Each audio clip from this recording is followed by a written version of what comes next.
Good morning बच्चों। एक बार फिर से आपके अपने क्लास 8वीं में हम लोग देखते हैं आज विषय गणित। हम लोगों ने अध्याय 2 तक कंप्लीट कर लिए हैं। मैं जहाँ तक है आप सभी लोगों ने भी आप लोगों ने कंप्लीट कर लिया है, काफ़ी बनाना स्टार्ट कर दिए हैं। तो हम आज आगे बढ़ेंगे और आप लोगों को जो वर्क मिल रहे हैं आप उनको पूर्ण करिए। कोई भी बच्चे अधूरा नहीं रखेंगे अपना कार्य, क्योंकि हम प्रतिदिन आगे बढ़ रहे हैं। अब तो आप लोग इस वीडियो में मेरे साथ जुड़े रहिए। हम अध्याय 3 में प्रवेश कर रहे हैं। मैं कुछ जानकारी अध्याय 3 से संबंधित आज आपको दूंगा, उसके बाद हम लोग अगले वीडियो में उससे संबंधित सवालों को लेकर आएंगे। तो आइए मेरे साथ, मेरे पीछे आप लोग देख रहे हैं क्लास 8 समांतर रेखाएं अध्याय 3। हम लोग अध्याय 3 में प्रवेश करेंगे। अध्याय 3 समांतर रेखाएं। अध्याय 3 समांतर रेखाएं। तो समांतर रेखा को शायद सभी लोग जान रहे हैं, लेकिन फिर भी मैं एक बार फिर से आपको उसके विषय में बता देता हूं। समांतर रेखा किसको कहेंगे? समांतर रेखा जो एक दूसरे को कभी प्रतिच्छेद नहीं करेंगी। जैसे ये देखो, ये एक रेखा, ये एक रेखा, जो एक दूसरे को कभी अनंत तक भी प्रतिच्छेद नहीं करेंगी। ये दोनों रेखाएं को यदि हम लोग आगे भी बढ़ाते हैं, इधर इधर, इसको इधर भी बढ़ाएं, तब भी ये एक दूसरे को नहीं काटेंगी। यदि इनकी बीच की दूरी यदि 5 सेंटीमीटर है ना, तो आगे बढ़ने पर भी इनकी दूरी 5 सेंटीमीटर ही रहेगी। किसी भी प्रकार से इनके बीच की दूरी कम नहीं होगी और ना ही बढ़ेगी। समांतर रेखा वही है जो अनंत तक भी एक दूसरे को न काटे। ठीक है, तो शायद समांतर रेखा समझ में आ गई है। समांतर रेखा, इसका हम लोग चिन्ह भी इस्तेमाल करते हैं। जब दो रेखा हम लोग खींचते हैं इस प्रकार से, मान लो ये कोई रेखा है ए बी और ये कोई रेखा है सी डी। रेखा ए बी, रेखा सी डी, इनको दर्शाने का भी तरीका है। समांतर है करके तो बोल रहे हैं हम लोग, है ना, सभी लोग समझ रहे हैं कि समांतर है करके तो बोल रहे हैं। ए बी इसके समांतर है किसके? सी डी के। लेकिन लिखते समय कैसे लिखेंगे, ये देखिए मेरे साथ, ए बी समांतर है सी डी के। इस प्रकार से ये जो निशान है उसको हम लोग बोलते हैं समांतर है। ठीक है, तो समांतर है का निशान शायद आपको पता चल गया है। जितने भी इस प्रकार से हम लोग बोलते हैं ए बी है समांतर है सी डी के, तो ऐसा लिख सकते हैं ए बी समांतर है सी डी के। तो ये हो गया उसका चिन्ह भी। और समांतर रेखा किसको बोलते हैं ये भी शायद समझ में आ गया है कि वे दो सरल और सीधी रेखाएं जो एक दूसरे को अनंत तक ना काटे, वे क्या कहलाएंगी? समांतर रेखाएं। वे दो सरल और सीधी रेखाएं जो अनंत तक एक दूसरे को न काटे, उसे क्या बोलेंगे हम लोग? समांतर रेखा। तो आप लोग ये परिभाषा लिख सकते हैं, एक बार फिर से मैं आपके लिए दोहरा देता हूं। वे दो सीधी और सरल रेखाएं जो अनंत तक एक दूसरे को न काटे या एक दूसरे को प्रतिच्छेद ना करें, समांतर रेखाएं कहलाती है। ठीक है, तो ये परिभाषा आप लोग लिख लेंगे। आगे इसी का हम लोग दूसरा हिस्सा देखेंगे और आप चित्र इस प्रकार से बना सकते हैं। परिभाषा के नीचे आप चित्र इस प्रकार से बनाकर प्रदर्शित करेंगे। आगे आइए, दूसरा बिंदु हम लोग देखते हैं, प्रतिच्छेदी या फिर तिर्यक रेखा। समांतर रेखा, अब दूसरा है प्रतिच्छेदी या फिर तिर्यक रेखा। हम लोग तिर्यक गुना बहुत किए हैं, है ना, तो उसी से मिला जुला ये भी है। तिर्यक मतलब तिरछा। अब तिरछा आएगा वो रेखा किसी ना किसी रेखा को काटेगा।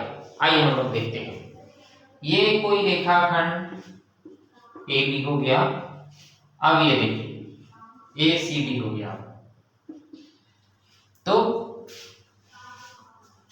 रेखा ए बी का प्रतिच्छेदी कौन है? सी डी है। रेखा ए बी का प्रतिच्छेदी सी डी है। दूसरे शब्द में ये भी कह सकते हैं रेखा सी डी का प्रतिच्छेदी ए बी है, या फिर रेखा ए बी का तिर्यक रेखा सी डी है। ठीक है, तिर्यक हमेशा काटता है, इसीलिए उसको प्रतिच्छेदी रेखा भी बोलते हैं। वे रेखाएं जो एक दूसरे को काटती हैं प्रतिच्छेदी रेखाएं कहलाएंगी, तिर्यक रेखाएं कहलाएंगी। ठीक है, एक बार फिर से सुन ले, वे रेखाएं जो एक दूसरे को काटती है या प्रतिच्छेद करती है वे तिर्यक रेखा या फिर प्रतिच्छेदी रेखा कहलाती है। तो इस प्रकार से उसका उदाहरण भी हमारे सामने है। ये क्या है? प्रतिच्छेदी रेखा। इस प्रकार से ये हो गया प्रतिच्छेदी रेखा। तो शायद आप लोगों को समझ में आ गया है कि समांतर रेखा और प्रतिच्छेदी रेखा किस प्रकार से हमें मिलेगा। अब इसमें मुख्य रूप से और कुछ बातें हैं, अंतःखंड के विषय में भी सवाल है, तो आपको प्रश्नावली में जाने के बाद उन बातों को हम क्लियर करेंगे।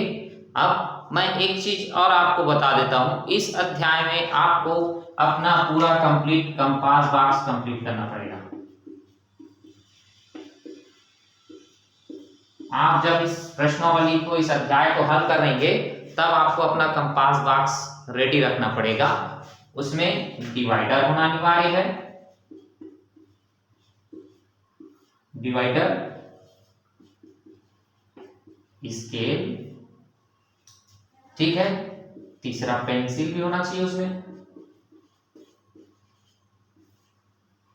ये 3 बातें अनिवार्य है आपके पास रहना।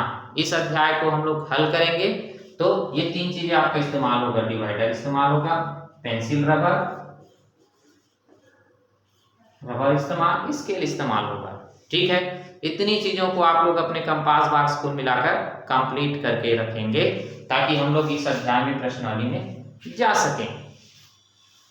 इसके बाद हम लोग और कुछ बातों को इसी में समझेंगे। आइए थोड़ा सा हम लोग और देखें, इसको समझेंगे। समांतर रेखा की रचना करना।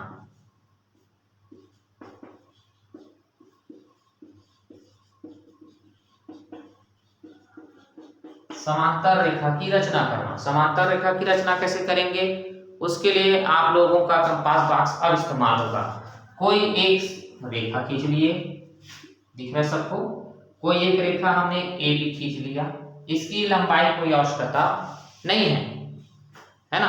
अब हम लोग क्या करेंगे, डिवाइडर से, आइए उससे पहले थोड़ा सा और कर लें। इस रेखाखंड पर कोई भी एक बिंदु ले लेंगे, ऐसा कुछ भी नाम दे देंगे। मैं पी लिखा हूं, इसका मतलब पी हर बार नहीं हो सकता, आप जो भी नाम देना चाहें, कहीं भी, ऐसा मैं बीच में दिया हूं तो आप लोग बीच में कहीं भी हो सकता है, एक आप अनुभव से लगा सकते हैं एक बिंदु।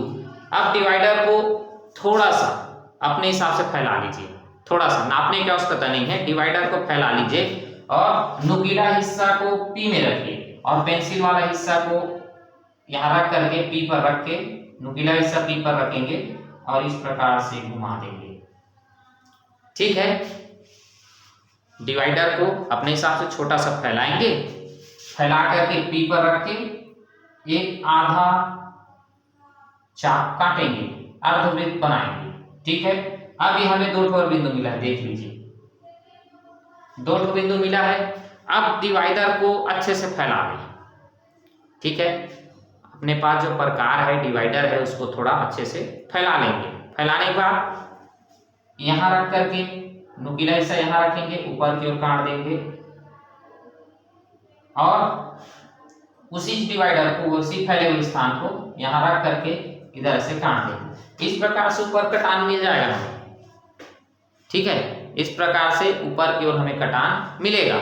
आइए उसके बाद हमें क्या करना है, इस कटान को मिलाती हुई एक डॉट लाइन रेखा इस प्रकार से हमें खींचना है। ठीक है, अभी हमारा काम आधा हुआ है, हम समांतर रेखा की रचना कर रहे हैं। आइए थोड़ा और समझे, थोड़ा सा और बाकी है, फिर हो जाएगा ये। तो समझिए इस बात को, समांतर रेखा की रचना हम लोग कर रहे हैं तो उसमें एक चीज बोला जाता है, प्रश्न में ऐसा पूछ देते हैं कि 2.5 सेंटीमीटर की दूरी पर, ये एक तो सवाल है, 2.5 सेंटीमीटर की दूरी पर समांतर रेखा की रचना कीजिए। तो स्केल से डिवाइडर को नाप लेंगे, डिवाइडर फैलाकर माप लेंगे कि 2.5 सेंटीमीटर होता क्या है। उसके बाद P में रख के इस लाइन पर काटेंगे। ये कहने का मतलब ये यहाँ से यहाँ तक की स्थिति 2.5 सेंटीमीटर हाइट, ये नया कटान। इतनी बातें ठीक है। उसके बाद हम लोग और समझेंगे, ये जब एक कटान मिला तो ये एक बिंदु हो गया O मान लेते हैं, बिंदु O। अब जितना काम मैंने यहाँ किया है आधा अर्धवृत्त बनाने में, बिंदु P लेने में, उतना ही काम इस O बिंदु में करेंगे। छोटा सा डिवाइडर फैलाएंगे, यहाँ रखेंगे और छोटा सा अर्धवृत्त ऐसे बनेगा। फिर से 2 कटान मिले यहाँ पर और यहाँ पर, डिवाइडर को फैला लेंगे यहाँ पर और यहाँ पर रख के, इधर इधर, यहाँ रख के इधर इधर, दोनों तरफ काटेंगे। इस बार इसमें ऊपर काटे थे, अब दोनों तरफ काटेंगे और इस रेखा को कटान और ये कटान और ये कटान तीनों को मिलाते हुए इस प्रकार से खींच देंगे, तो ये हमारा CD कहलाएगा। ठीक है, तो अब देखिए ये AB है और ये CD है। अब हम लोग लिख सकते हैं AB समांतर है किसके, CD के। ठीक है, तो शायद ये बातें समझ में आ गई। और हम जो भी करते रहेंगे तो उसको कहाँ लिखना रहता है, रचना के पद में। ठीक है, रचना के पद आप लोग 5 पॉइंट 6 पॉइंट में खत्म कर सकते हैं, कोई दिक्कत नहीं। तो शायद मेरे हिसाब से इतनी बातें समझ में आ गई हैं। तो हम अगले वीडियो में आपको प्रश्नावली 3.1, 3.2 में एक साथ प्रवेश कराएंगे। ठीक है, लगभग वो एक वीडियो में ही वो अध्याय 3 हम लोग खत्म कर देंगे।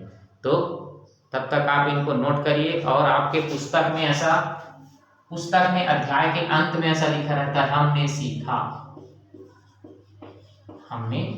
सीखा।